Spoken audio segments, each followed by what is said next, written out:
আমার কথা পরিষ্কার শুনতে পাচ্ছেন? এখানে আমি যেহেতু ঐক্য মঞ্চের অফিসিয়াল ফেসবুক গ্রুপে আমি লাইভ করছি, আমি কোনো কমেন্ট দেখতে পাই না।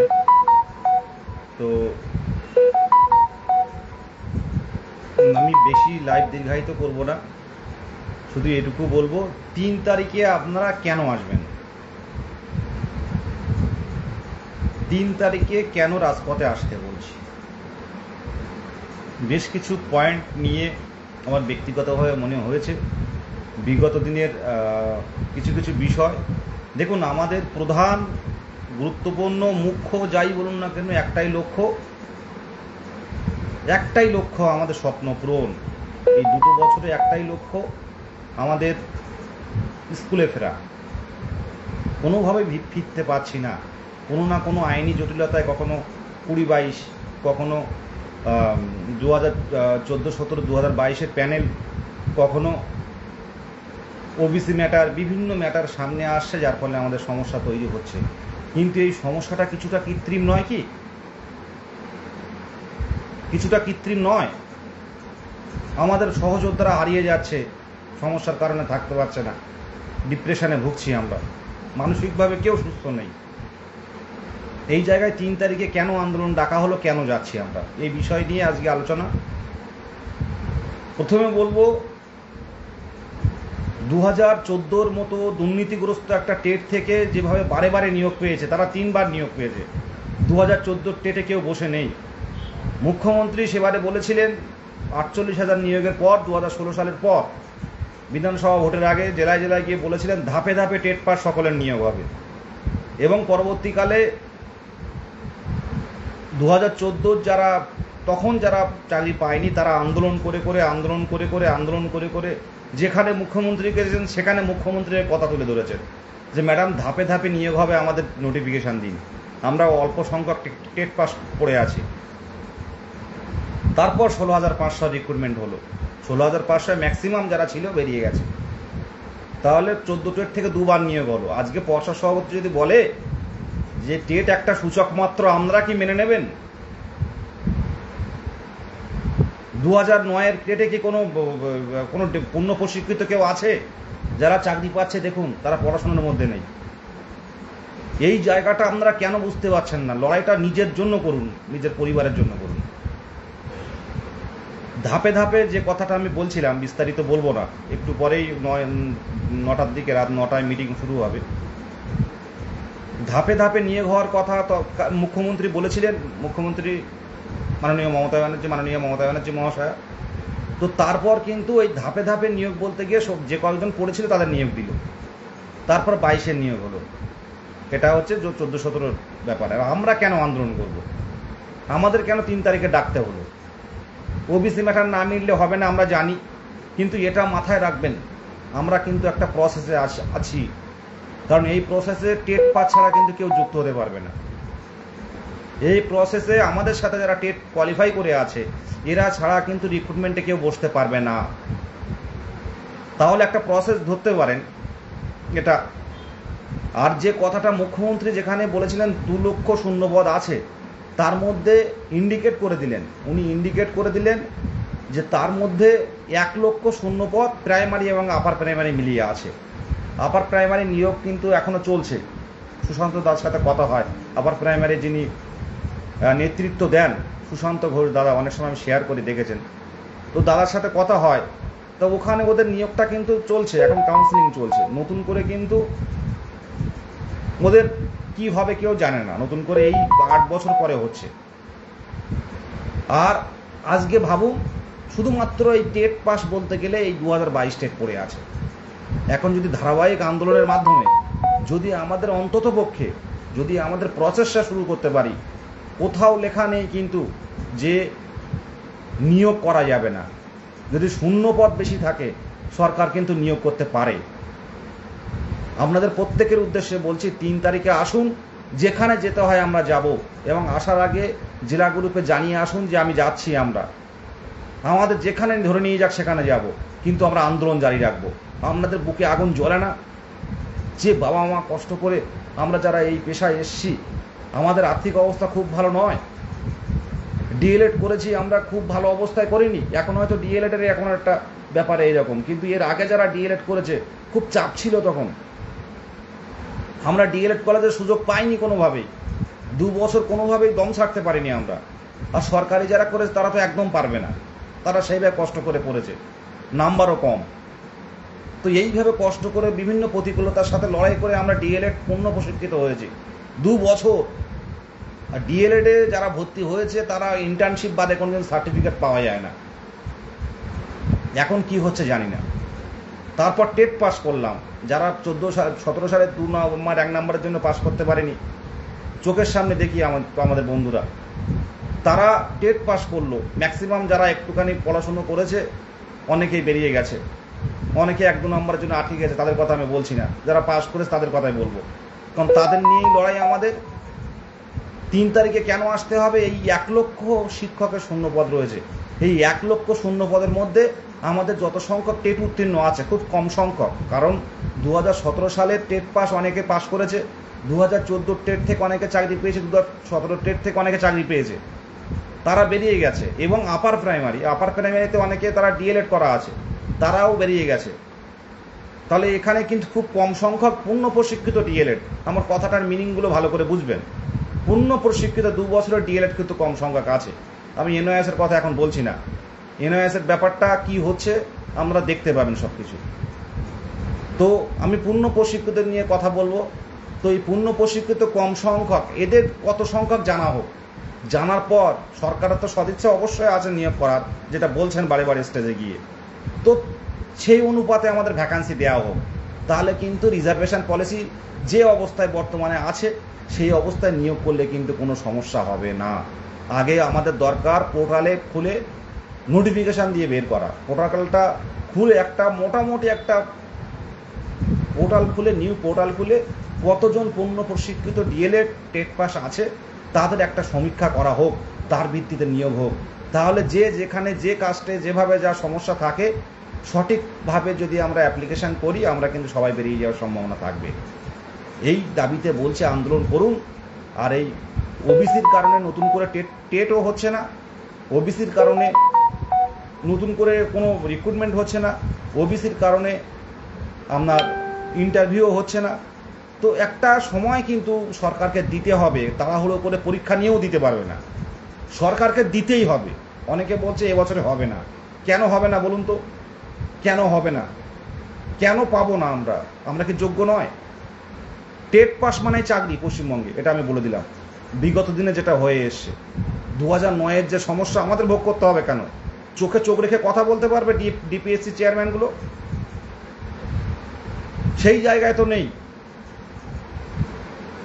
গতকাল সেদিন আমরা গেছিলাম উত্তর 24 পরগনা ডিপিএসসিতে, স্যারের কাছে যে সিকিউরিটিরা থাকে আমাদের অ্যাপ্লিকেশন নিয়ে গেল, স্যার ব্যস্ত ছিলেন, চেয়ারম্যান সাহেব। তার মধ্যেও কিন্তু দেখি আমাদের সাথে কথা বলেছেন বিষয়গুলো নিয়ে, বলছে আপনাদের নিয়ে ভাবা হচ্ছে। আমরা মিটিং হলো, কি হলো, তা বললে আপনাদের নিয়ে ভাবা হচ্ছে। কিন্তু এই ভাবনাটা গত 2-2.5 বছর শুনে আসছি একই কথা। সেই জন্য বলবো 3 তারিখ থেকে পথে নামুন, যে যেখানে পারবেন আসুন।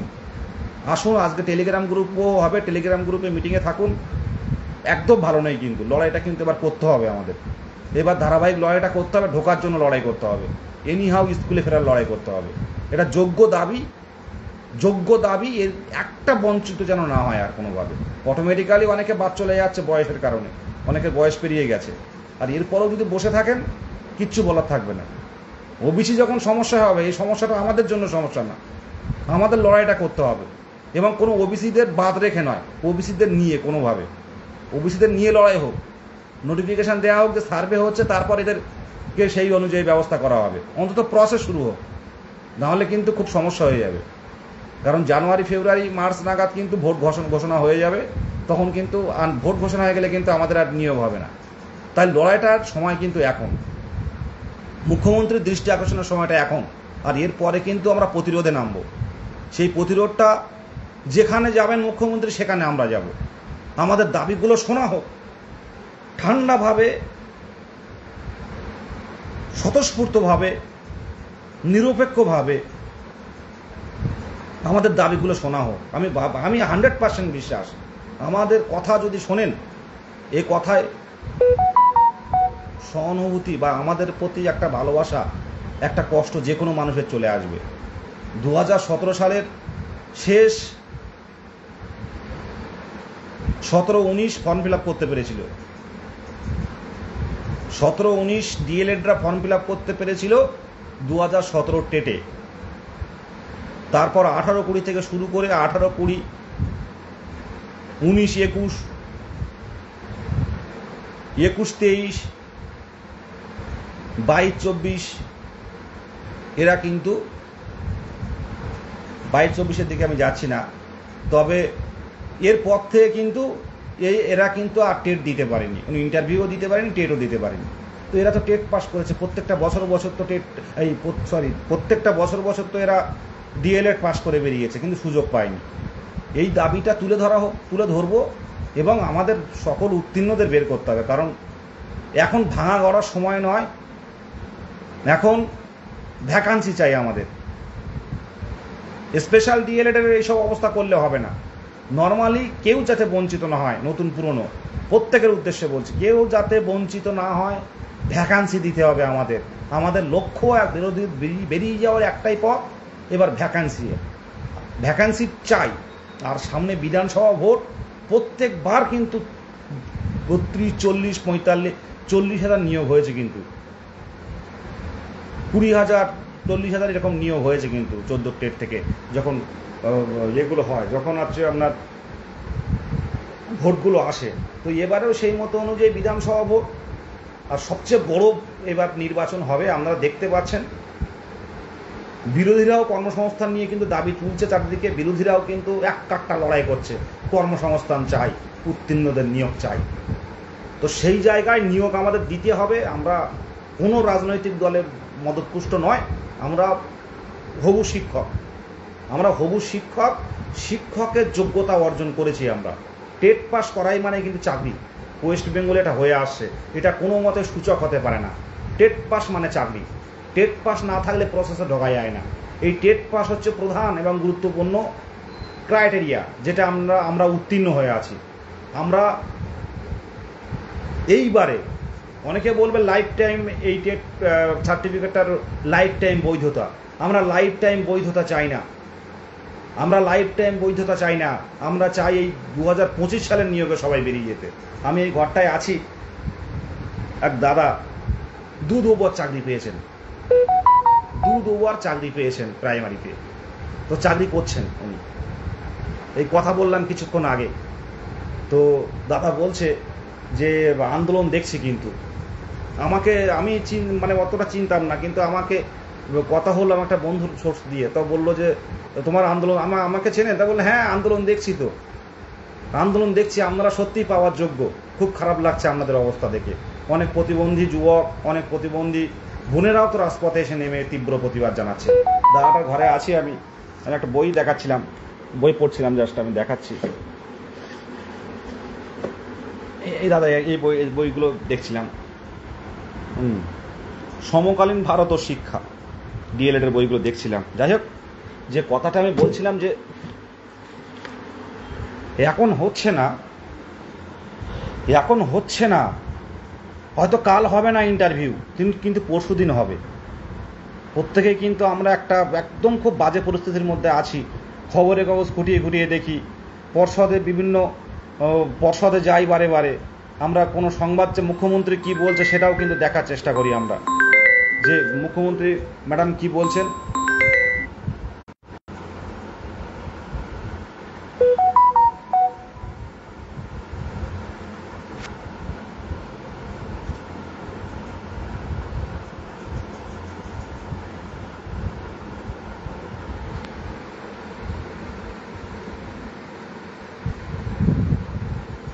এই পলাশদা দেখছে, পলাশ মাল দাদার বয়স কিন্তু যথেষ্ট বয়স হয়েছে।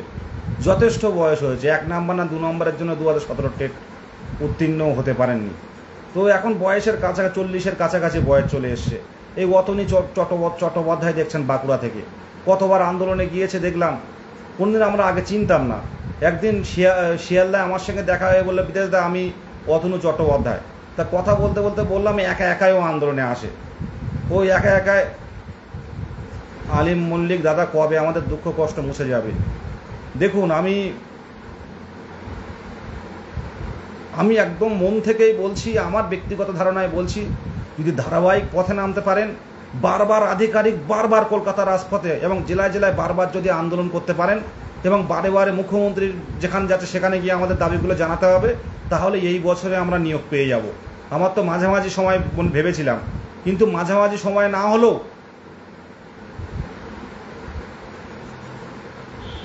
আগস্ট সেপ্টেম্বর অক্টোবর নাগাদ কিন্তু আমাদের নোটিফিকেশন আমরা ছিনিয়ে আনতে পারবো, যদি আমরা এইভাবে যতই দেরি হোক না কেন ওবিসি বিষয়টা নিয়ে। নিয়োগ কিন্তু প্রাইমারিতে দিতে হবে, এর জন্য কিন্তু আমার জীবন দিতে হয় দেব। নিয়োগ কিন্তু প্রাইমারিতে দিতে হবে এবং বড় ভ্যাকান্সির নিয়োগ দিতে হবে। ভ্যাকান্সি ছাড়ার আগে আমাদেরকে জানাতে হবে। আমরা একদম উত্তীর্ণ এবং আমরা দীর্ঘ বঞ্চিত। শুধু উত্তীর্ণ না, আমরা যদি যদি 3 মাস পাস করে বসতাম, আমরা এতটা লাফালাফি করতাম না। পরিস্থিতি খুব খারাপ। অতনু চট্টোপাধ্যায় বলছে দুর্গাপুজো করে, কলকাতার বিভিন্ন জায়গায় দুর্গাপুজো করেন উনি। দুর্গাপুজো করে উনি সংসার চালান, মাদুলির ব্যবসা করতো, বাড়িতে মাদুলি তৈরি করতো। কিন্তু এখন বর্তমানে একটাই ছেলে, ওর মা মানে জেঠিমার সাথে আমারও কথা হয়, আমি জ্যাঠামশাইয়ের সাথেও কথা হয়, অতনু ভাইয়ের মা, সব মাদুলি তৈরি করে কোনো মতে সংসার চালাতো। তাই এখন বর্তমানে যন্ত্র চলে আসায়, মানে প্রযুক্তিগত যন্ত্র চলে আসার হাতের মাদুলি বিক্রি হচ্ছে না, হাতে তৈরি করা বাড়িতে মাদুলি বিক্রি হচ্ছে না। এখন তার ব্যবসাটা নষ্ট হয়ে গেছে। পুজো অর্চনা করে যেটুকু যা হয় ওইভাবে সংসার চালায়, বারে বারে কান্নাকাটি করে, বিদেশ দ্বার পাচ্ছি না। একদম নারায়ণচন্দ্র বাগ বলছেন সিএম যেখানে সেখানেই যাব আমরা সিএম এর কাছে যাচ্ছি, পশ্চিমবঙ্গ সরকারের মুখ্যমন্ত্রীর কাছে যাচ্ছি। শুনুন, একটা কথা বলি, কে কি ভয় পায় বা কে কি আন্দোলনে যাবে না, এটা আমরা না ভেবে নিজের জায়গা থেকে চলে আসুন, নিজের জায়গা থেকে চলে আসুন। পুলিশ আমাদের সমস্যাগুলো জানেন, বিষয়গুলো আমাদের কাছে দাবি, মুখ্যমন্ত্রীর দৃষ্টি আকর্ষণের জন্য আমরা রাজপথে নামব। পুলিশ চাইবে ঝামেলা যাতে না হয় এলাকায়। আচ্ছা, আপনার বাবা মার যে কষ্ট, আপনার বাবার যে ওষুধটা কিনতে হবে, আপনার মায়ের জন্য এই ঈদে অনেক সময় শাড়ি দেবে, মা বাবাকে শাড়ি দেবেন, মা আত্মীয় স্বজনকে শাড়ি দেবেন, ড্রেস দেবেন। আপনি কি পারেন বলুন তো? টিউশনি পড়িয়ে কি সম্ভব হয়? ইচ্ছে হলেও কিছু করতে পারেন? এবার বয়স পেরিয়ে গেছে অনেকের, 32-33 বছর বয়স হয়ে গেছে, আমরা তার বেশি অনেকের বয়স হয়েছে। সবসময় বাবা মার কাছ থেকে চেয়ে নিয়ে সংসার চলে বলুন, মানে নিজের চলে, এভাবে তো চলতে পারে না। আমরা ধারাবাহিক একটা সেটেলমেন্ট চাই। আমরা এই অনিশ্চিত জীবন, অস্বাস্থ্যকর জীবন, আমাদের জীবনটা এখন যেভাবে চালাচ্ছি অস্বাস্থ্যকর জীবন। কাদের কেমন চলছে জানি না। যারা গতকাল বিয়ে হয়েছে, 22 স্টেটের অনেকের বিয়ে হয়েছে এদিন দেখছি, তো বিয়ের পরের দিন, বউ ভাতের পরের দিন ফোন করছে, দাদা ইন্টারভিউটা কবে হবে, খুব টেনশনে আছে।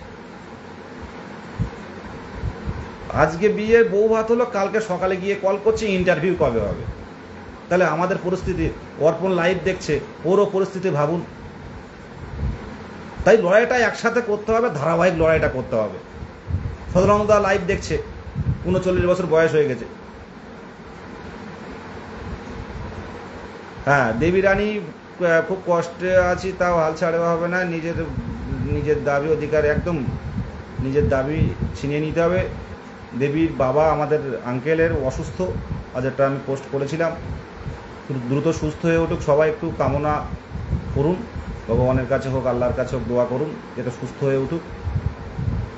এটুকুই বলার। 3 তারিখে আসুন, লড়াইটা নিজের স্বার্থে আসুন। দেখবেন একটা দিন, আজকে যারা আমরা এই 2017 সাল থেকে আন্দোলনে ছিলাম, তারা আজকে বুঝি আমাদের ফ্রেন্ড লিস্টে যদি 100 জন থাকে, তার মধ্যে থেকে 70 জন 2017 টেট তারা পাস করেছে। তাদের ফেসবুকে যখন শেয়ার করে তখন বুঝি কষ্টটা, ভালোও লাগে একদিক থেকে। ঠিক আমরাও একদিন এরকম পারবো, আমরাও একদিন ঢুকতে পারবো। শূন্যপদ হলে, আবারও বলছি, যদি সঠিক শূন্যপদ দেয়, যে পরিমাণ শূন্যপদ আছে, অনেক শূন্যপদ আছে, 54,000 নর্মালে 54,200 কতটা শূন্যপদ রয়েছে, এটা নর্মাল শূন্যপদ আছে। আর পোস্ট যদি মুখ্যমন্ত্রী ক্রিয়েট করেন, তাহলে আমি বলতে পারি আর আন্দোলন থাকবে না, টেট পাস আর কেউ বসে থাকবে না। সেই জায়গাটা তৈরি করতে হবে। যেন আজকের সমস্যা মিললে কালকেই যেন ভাবে যে 22 স্টেটের কথা দেওয়া রয়েছে, 22 স্টেটের আগে ছাড়তে হবে এদেরকে।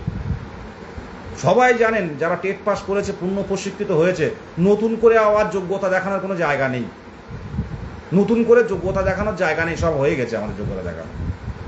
আমরা ওই সদানন্দ দাকেও পাঠালে ডাইরেক্ট পড়িয়ে দেবে, ডেমো টেমো যা হবে করিয়ে দেবে।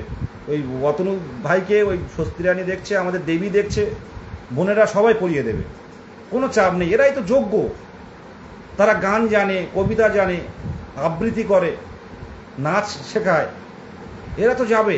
আমাদের বিক্রম মনে হয় দেখছে, প্রোফাইল চেঞ্জ হয়ে গেছে, বিক্রম হেভি গান গায়। হ্যাঁ বিক্রমজিৎ, লাভ ইউ দাদা, হ্যাঁ love you. Vikram profile change হয়ে গেছে, চিনতে পারছি না, সুন্দর গান গায়, বাবা টিচার, ও ওই পেশায় আসতে চায়, বাবার রিটায়ারমেন্টের সময় চলে এসছে।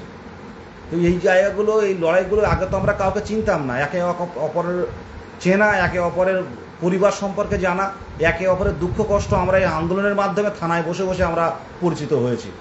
প্রত্যেক টেট উত্তীর্ণের যেহেতু অফিসিয়াল গ্রুপ পরিষ্কারভাবে জানাচ্ছি, নতুন পুরনো এটা নিয়ে আমাদের কোনো বৈষম্য নেই।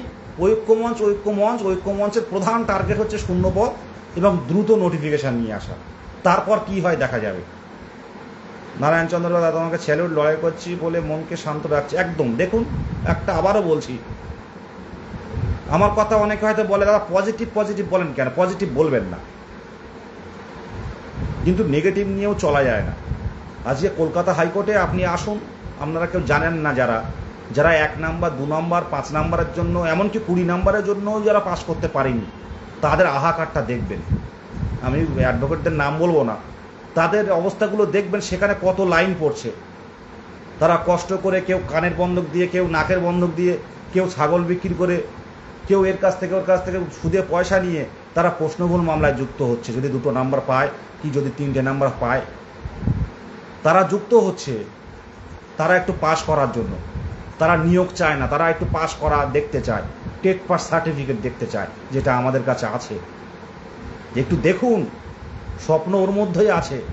নতুন করে টেট পাস কিন্তু আর সেইভাবে আসবে না। ওই টেট পাস অনেকে বলে গলায় ঝুলিয়ে দেবো, পুড়িয়ে দেবো, না, একটু দেখুন আর লড়াইটা চালিয়ে যান। সরকারের যে এই দুর্নীতির ফলে যে আমরা আজকে এই সমস্যায়, সরকারের দুর্নীতি হোক আর সরকারের মানে কি বলে ঔদাসীন্যের জন্য আজকে ওবিসির সমস্যাটা আমরা,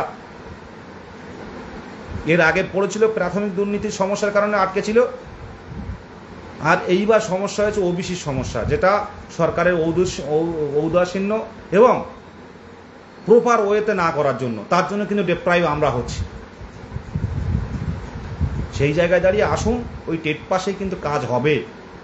এই কলকাতা হাইকোর্টে গেলে বুঝতে পারবেন যে কত হাজার হাজার ছেলে মেয়েরা ওই প্রশ্নভুল মামলায় যুক্ত হচ্ছে। যদি 1 নাম্বার বাড়ে, কি যদি 4 নাম্বার বাড়ে, কেউ 20 নাম্বারের জন্য ভর্তি মানে কেসে যুক্ত হচ্ছে। সেখানে আমরা টেট পাস আছি। বুক ফুলিয়ে আসুন, কেন দেবেন না? বুক ফুলিয়ে আসুন, কেন দেবেন না? আমরা যোগ্য, এভাবে ফেলে রাখা যায় না। 2 বছর নিয়োগ হয়নি, বছরে 2 বার নিয়োগ, মানে 4 বার সুযোগ পেতাম আমরা। 4 বার সুযোগ পেলে যদি 4,000টা, যদি 5,000 কি 10,000 করে ভ্যাকান্সি দিত 4 বারে, তাহলে 4-10 40,000 ভ্যাকান্সি আমরা পাস করে যেতাম। বছরে 2 বার নিয়োগ, তাহলে 2 বছর অপেক্ষা করেছি, তাহলে 2 দুগুণ 4 বার, তাহলে 4 বারে 10,000 ভ্যাকান্সি দিলে 40,000 ভ্যাকান্সি হতো। এই প্রতিরোধটা করে তুলুন, দেখুন না হয় কি না হয়, আমি দেখব। আমার কাছে বলবেন কেন হয়নি। কেউ আসবে না, টাইম নষ্ট করে হোক, এ করে হোক, কেউ লাইভে এইভাবে সবসময় লাইভে পড়ে থাকবে না। খিদে আছে, বাড়ির বাবা মার চোখের দিকে তাকালে ভালো লাগে না আর কোনো কিছু। যাদের হচ্ছে, বারে বারে হচ্ছে, প্রসেসে ঢুকি, দেখবেন অনেক পজিটিভ দিক চলে আসবে। আর লড়াইটা তখন হবে, শূন্যপদটা বাড়াতে হবে।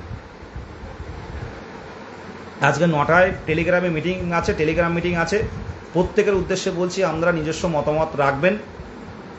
ঐক্যমঞ্চ 1 ছাতার তলায় লড়ালো, অনেক গ্রুপ তৈরি হয়েছিল এক সময়, সোশ্যাল মিডিয়াতে ভরে যেত 2022 প্রাথমিক টেট পাসের গ্রুপ। আজকে লড়াইটা কিন্তু আমরা আছি। আজকে প্রয়োজনে কিন্তু আজ কিছু শ্রেণী রয়েছে ডিবেট বা বিতর্ক করার জন্য গ্রুপে গ্রুপে আছে। এত কম ভ্যাকান্সি হবে, এই বছরে আসবে না। আমি আবারও বলছি, এবছরেও ইন্টারভিউ আসবে, লড়াইটা করতে হবে, এইটুকু বলবো। এবছরে একমাত্র টেট বলতে গেলে দ্রুত এই বিধানসভা ভোটের কিন্তু দামামা বেজে গেল বলে, বিধানসভা ভোটের দামামা বেজে গেল বলে দেখুন, নিয়োগ কিন্তু প্রাথমিকে দিতে হবে। আমরা দেবে বলে চুপচাপ বসে থাকলে হবে না, যে প্রাথমিকে নিয়োগ দেবে এটা বলে চুপচাপ বসে থাকলে হবে না। আমাদের লিখিত চাই, পোর্টাল চাই, যে পোর্টালে নতুন করে নাম নথিভুক্ত করবো আমরা কতজন টেট। এটুকু বলে শেষ করলাম। সকলে ভালো থাকবেন। আবারও বলছি, যদি হেরে যান যে 3 মাস অপেক্ষা করে থাকবো তারপর যাব, সেই জায়গা থেকে ফিরতে পারবেন না। তখন সাংবাদিকদের বলুন আর নিউজ প্রিন্ট মিডিয়া বলুন, তাদেরকে আমাদের কথা বলতে গেলে আবার তাদের বোঝাতে হবে যে আমরা এরা। আর যদি আন্দোলনে থাকেন, খবরের পাতায় থাকেন, দেখবেন এই সমস্যা মিটে গেলে বা সমস্যার আগেও কিন্তু সরকার ইচ্ছে করলে নিয়োগ দিতে পারে, কাউকে বঞ্চিত না করেই। এবার ভাবুন, এটা আপনার সিদ্ধান্ত, রাজপথে আসবেন কি আসবেন না। সম্ভব হয়েছে এর আগে, প্রাইমারি যারা পাশ করেছে, একটা বিএডের বন্ধু আমার বারে বারে বলে যে বিদেশদা আমি তো বিএড করেছি, তো প্রাইমারিতে যারা পাশ করেছে তারা কিন্তু দেরিতে হলেও চাকরি পেয়েছে।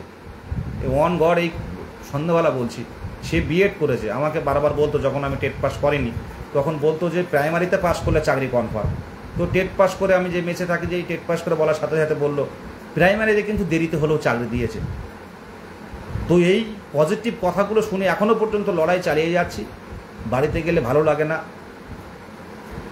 এই লড়াইটা শেষ দেখে ছাড়বো। শুধু আপনাদের চাই পাশে থাকার একটা আহ্বান আমি জানাই, যে লড়াইটা করতে দিন। আগে কেউ চিনতো না 22 স্টেট কারা, সাংবাদিকরাও বুঝতো না যে 22 স্টেট কীভাবে লিখবো। 22-এর নিয়োগ আর 22-এর টেট এক করে ফেলতো, সেই জায়গাটা কিন্তু আমাদের এখন আর বলতে হয় না। সাংবাদিকরা যখন লাইভ করে তাদেরকে আলাদা করে বলতে হয় না, আমাদের মুখ দেখেই বলে দিতে পারেন, যে বলা শুরু করেন তারা। এবং নিউজ প্রিন্ট মিডিয়াদের আমাদের কথা বলতে হয় না, তারা তাদের মতো লিখে দেন, যেটা এখন সত্য হয়। ধন্যবাদ সকলকে। 9টার সময় মিটিংয়ে থাকুন, প্রত্যেকের স্বার্থে আসুন, কেউ বঞ্চিত হবে না। লাস্টবার সভাপতির সাথে কথা বলেছিলাম আমরা 4 জন কথা বলেছিলাম, আমি, অদিতি, হাফিজুর রহমান এবং শাহিদুল। তো স্যার একটাই কথা বলেছিলেন, 23 ও 22-এর কথা নিয়ে যে কথাটা উঠেছিল, উনি বললেন 22-এর কী ক্ষতি হবে, 22-এর কোনো ক্ষতি হওয়ার জায়গা নেই। তো ওবিসির বিষয় নিয়ে অলরেডি তো পাশ করে আছে, ওরা সার্টিফাইড সরকার থেকে করা হয়ে গেছে। ওদের যখন সার্টিফিকেট দেওয়া হয়েছিল তখন এমন কোনো কেস ছিল না, সুতরাং কোনো সমস্যা হওয়ার জায়গা নেই। এটা নিয়ে আপনারা ভাববেন না, আমরা বাড়ি যান, এটুকুই। 3 মাস পরে কি হচ্ছে আবারও বলছি, 3 মাসের অপেক্ষা রাখুন। 3 মাস পরে কি হবে আমাদের এই বছর, এই মাসেই কিছু একটা ব্যবস্থা করতে হবে। অন্তত এমন কিছু করে দেখা, কিংবা শূন্যপদটা বের করে রাখুক, যে 50,000 কি 55,000 শূন্যপদ রয়েছে প্রাথমিকে। এটা মুখ্যমন্ত্রীর কথাতে নয়, আমরা পর্ষদের West Bengal board of primary এডুকেশনের সাইডে দেখতে চাই যে 55,000 শূন্যপদ রেডি করা আছে। আমরা 1 মাস কেন, 2 মাস ওয়েট করতে রাজি আছি। সকলকে শুভরাত্রি জানাই। টেলিগ্রাম মিটিংয়ে আসুন, টেলিগ্রাম মিটিংয়ে বিস্তারিত আলোচনা হবে। তবে আবারও বলছি, পর্ষদ জেলায় জেলায় বা মুখ্যমন্ত্রী যেটা বলছেন ওটা পর্ষদ দেখা, West Bengal board of primary education তাদের সাইটে অন্তত দেখাক যে 55,700 কি 52,200 কি 44,500 এইরকম ভ্যাকান্সি আছে। আমরা এই সমস্যা মিটে গেলে আমরা নিয়োগ দেব, এটা একটা নোটিশ আকারে বের করুন। তাহলে 1 মাস কেন, 2 মাস ওয়েট করতে রাজি আছি আমরা, এটুকুই বলার। সকলে ভালো থাকবেন, একদম কাকু হয়ে গেছি। সকলে ভালো থাকবেন, প্রত্যেকের উদ্দেশ্যে বলছি 3 তারিখে আসুন। কেন আসবেন এই লাইভটা একটু দেখে নেবেন কষ্ট করে। ধন্যবাদ সকলকে, শুভরাত্রি। আপনারা 9টার সময় টেলিগ্রাম মিটিংয়ে আসুন, একটা ওপেন প্ল্যাটফর্মে মিটিং, আমরা সেইভাবে কথা বলবেন। আর সবচেয়ে বড় কথা, আমরা হবু শিক্ষক, আমাদের কথা, আমাদের চলা, আমাদের শব্দচয়ন, এগুলো কিন্তু মানুষ ফলো করে, এটুকু।